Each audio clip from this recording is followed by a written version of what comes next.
Bouddha. Moi, je crois que, ça c'est ma conviction intime, c'est que Dieu regarde tout ça de sa hauteur et de sa grandeur, et quand il a pitié de nous, quand nous sommes déjà trop égarés, il nous envoie quelqu'un qu'on peut voir physiquement comme ça. Comme il nous a envoyé Jésus-Christ. Comme Jésus-Christ, Mohamed, etc. Pour dire, mais attention, arrêtez un peu votre folie là. Je vois le Seigneur Tout-Puissant, je vous parle. Et le Seigneur Tout-Puissant, lui, il peut utiliser qui il veut et quand il veut. Et au lieu de comprendre donc tout cela, nous mettons dans des chapelles pour contrôler les gens et pouvoir les monter les uns contre les autres. Parce que, bon, il faut les contrôler, et puis quand on contrôle les gens, ça vous donne de l'argent. Ça vous donne beaucoup d'argent.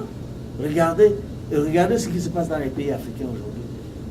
J'ai dit l'autre jour à Douala que tel que je vois, mais moi aussi il faut que je trouve une femme qui peut être la caissière. Et moi aussi je vais fonder mon église. Parce qu'il y a des églises presque dans toutes les maisons maintenant. Je crois qu'il faut arrêter cette folie humaine et vraiment revenir à la sagesse. L'être humain existe depuis des millénaires et ce n'est pas maintenant. Bon, moi je pense que il faut vraiment être sage. Je suis chrétien de l'église évangélique du Cameroun. Je suis un chrétien pratiquant, c'est-à-dire que je vais à l'église, etc. Mais je ne vais pas... Pardon? Vous prenez la communion? Oui, nous, on appelle ça la Sainte Seine. Et vous confessez les péchés? Oh, disons qu'il n'y a pas... C'est comme ça, c'est plutôt l'église catholique, je crois, qui a cette tradition-là. Mais je dis que je suis chrétien de l'église évangélique, c'est la tradition dans ma famille. Et je crois en l'œuvre de Jésus-Christ, c'est-à-dire ce message de paix et d'amour, ce message d'humilité. Mais je ne suis pas naïf. Jésus-Christ, il y a 2000 ans, n'est-ce pas? Oui. L'Afrique, qui est l'origine de l'humanité, est là depuis des millénaires. Et il y a eu des religions. Comment ça, l'Afrique est l'origine de l'humanité? Mais ça, c'est même pas moi qui le dis, c'est tous les scientifiques qui l'ont dit. Mais dites-nous plus. Mais le premier être humain, c'est bien en Afrique. Toutes les fouilles qui ont été faites, tous les scientifiques, tous les archéologues, je crois que sont d'accord là-dessus aujourd'hui, que l'être humain est né en Afrique. Donc, mon problème, c'est que si l'être humain est né en Afrique, puisque tous les scientifiques se sont accordés là-dessus, est-ce que les Africains auront attendu donc, je ne sais pas, plus de, je sais pas, 1 millier d'années là, pour devenir d'abord, pour croire en Dieu? Prenez l'exemple d'Enoch, par exemple. Enoch, les chrétiens ont Enoch dans la Bible. Oui. N'est-ce pas? Oui. Enoch, c'est l'être humain qui a tellement plu à Dieu qu'il a été enlevé par le Seigneur Tout-Puissant, oui, sans même passer par la mort. Bon. Et Enoch a écrit un livre qu'on appelle le livre d'Enoch, n'est-ce pas, à peu près 40 à 80 ans avant le déluge de Noé, ce que nous appelons le déluge de Noé. Oui. Entre parenthèses, le déluge de Noé s'est passé en Afrique. Oui. Ce qu'on appelle aujourd'hui le Sahara, jusqu'au nord Cameroun, etc. Oui. C'est là où il y a eu ces périodes pluviales terribles qu'on a appelées le déluge de Noé. Je dis donc, voilà par exemple quelqu'un qui, 9000 ans avant Jésus-Christ, écrit un livre et est enlevé par Dieu, parce que ça, vous pouvez aller dans votre Bible, vous qui êtes probablement chrétien, puisque vous avez parlé de Jésus-Christ, allez dans votre Bible, vous allez voir le livre que Enoch a été enlevé tellement il était agréable à Dieu. Mais on ne va pas vous dire que Enoch était un noir d'Éthiopie. Pourquoi les théologiens chrétiens soit sont si paresseux, soit alors ne veulent pas dire la vérité aux gens? Pourquoi ils ne disent pas aux gens que Enoch, là, dont vous parlez, c'est un noir d'Éthiopie? C'est pour dire qu'on n'a pas attendu maintenant pour être dans la région. C'est les Européens, avec leur colonialisme, là, encore une fois, pouvoir, domination, qui viennent donc avec un Jésus colonialiste chez les Africains pour leur dire qu'il n'y a que ça.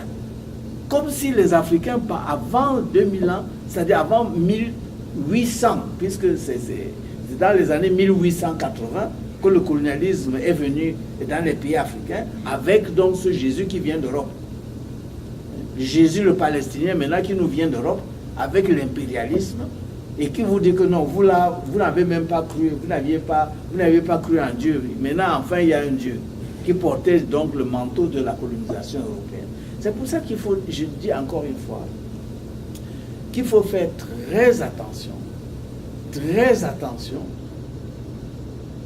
parce que, et surtout les Africains, qu'on a dévié, on vous a lavé complètement le cerveau, vous ne savez même plus rien sur vous-même. Allez demander à un pasteur ou à un prêtre africain s'il est au courant de tout ce que je suis en train de vous dire. Allez lui demander que est-ce que tu sais que les eaux du déluge de Noé sont sous le Sahara encore aujourd'hui? Il va peut-être vous dire qu'attention, ça c'est un Satan, c'est quelqu'un de Satan qui parle là. Parce que la science parfois fait peur, les résultats de la science font peur parfois. Mais ce sont des défis, je crois, qui a relevé. Que bon, qu'est-ce que la science dans plusieurs disciplines nous dit aujourd'hui? Et comment est-ce que par rapport à ces résultats de la science, nous pouvons maintenant mettre ça en harmonie soit avec notre politique, soit avec notre économie, soit avec notre religion, enfin nos croyances religieuses. Vous faites la guerre.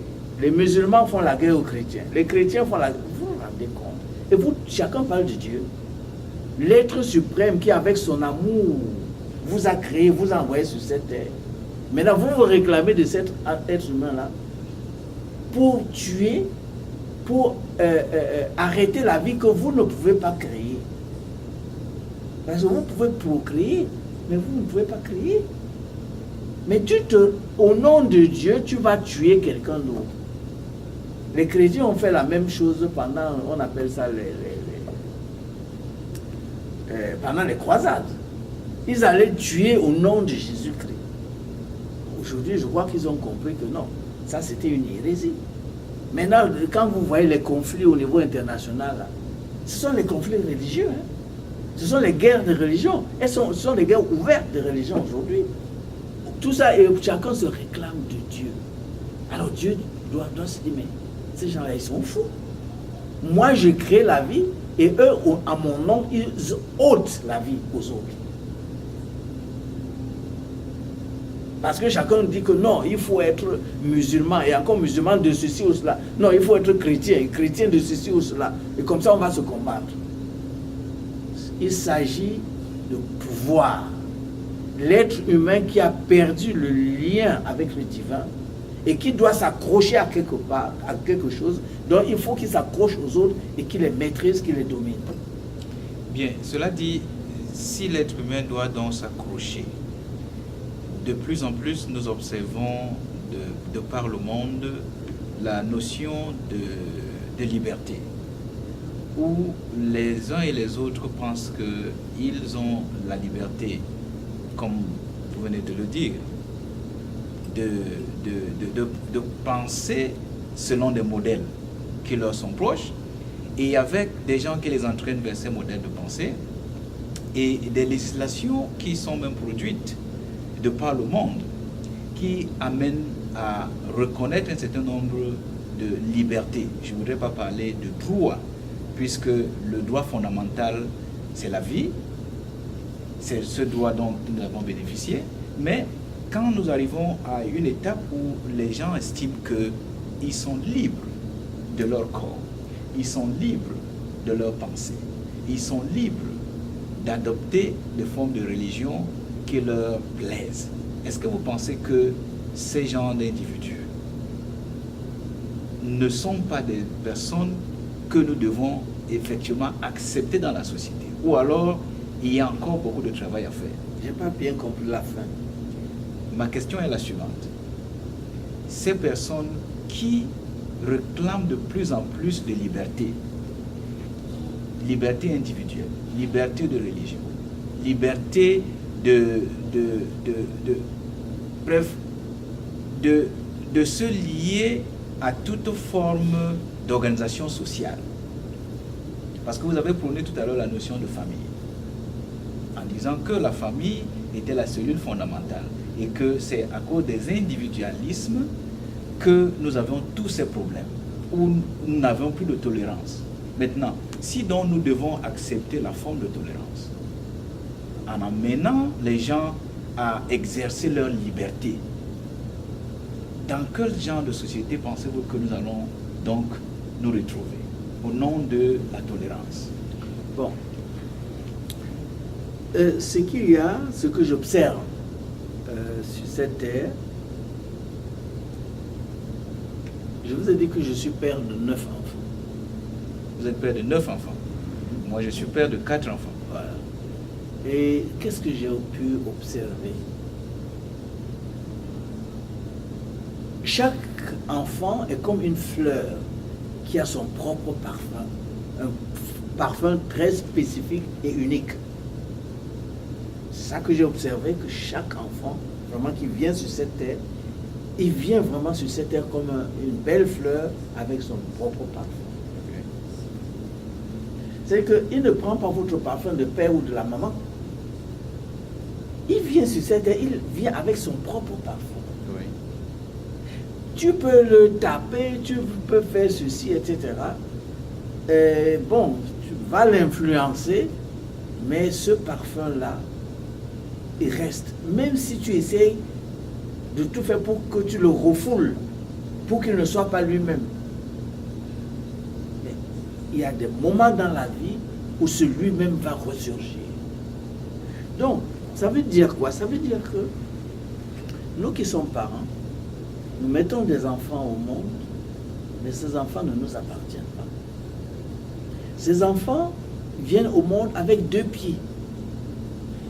Et ils commencent à marcher. Dès qu'ils commencent à marcher, tu tournes la tête comme ça, l'enfant est déjà là-bas. C'est-à-dire que tu ne le contrôles plus. Le problème donc de l'être humain, comme je disais tout à l'heure, cette folie de pouvoir, cette folie de vouloir contrôler les autres, Oui. nous amène aussi que même nos propres enfants, on veut absolument les mettre dans une espèce de moule là, les former de telle ou telle manière, les formater De formater. de telle ou telle manière. Donc, avec l'évolution de l'humanité, on arrive quand même à des limites. Et d'autant plus qu'on a vu,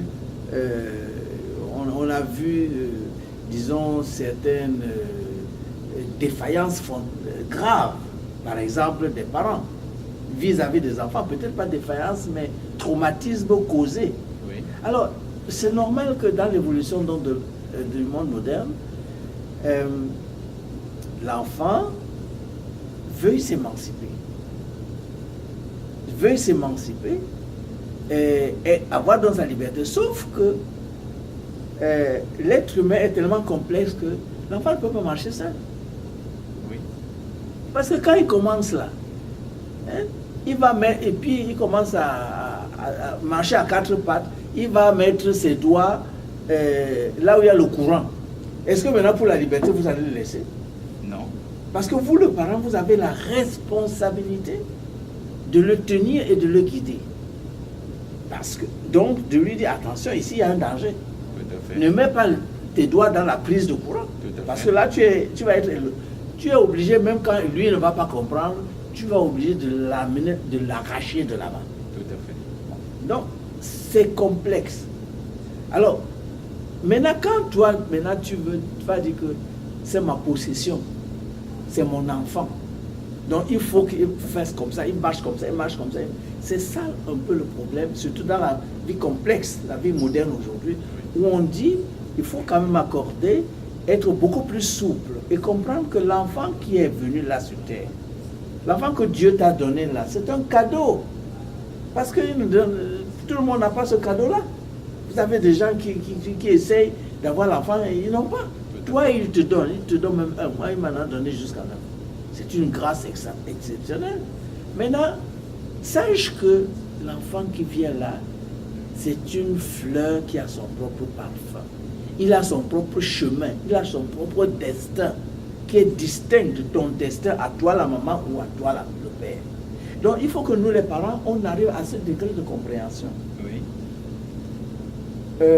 Pour essayer de jauger, bon, j'ai le devoir de protéger l'enfant et de l'accompagner. Oui. Mais il a sa propre vie et son propre destin. Oui. Alors il faut quelque part pouvoir obtenir une balance. Donc quand je prends la famille, l'exemple de la famille, c'est la société, c'est à peu près ça. Parce que la société, c'est elle qui nous protège. Tout à fait. Tu ne peux rien faire sans société, sinon tu vas vivre seul dans la brousse. Tout à Bon, fait. tu arrives dans une société qui est organisée, comme enfant. Tu nais dans cette société-là, et cette société a établi des règles pour survivre. Cette société a établi des règles pour pouvoir vivre, disons, pendant les 70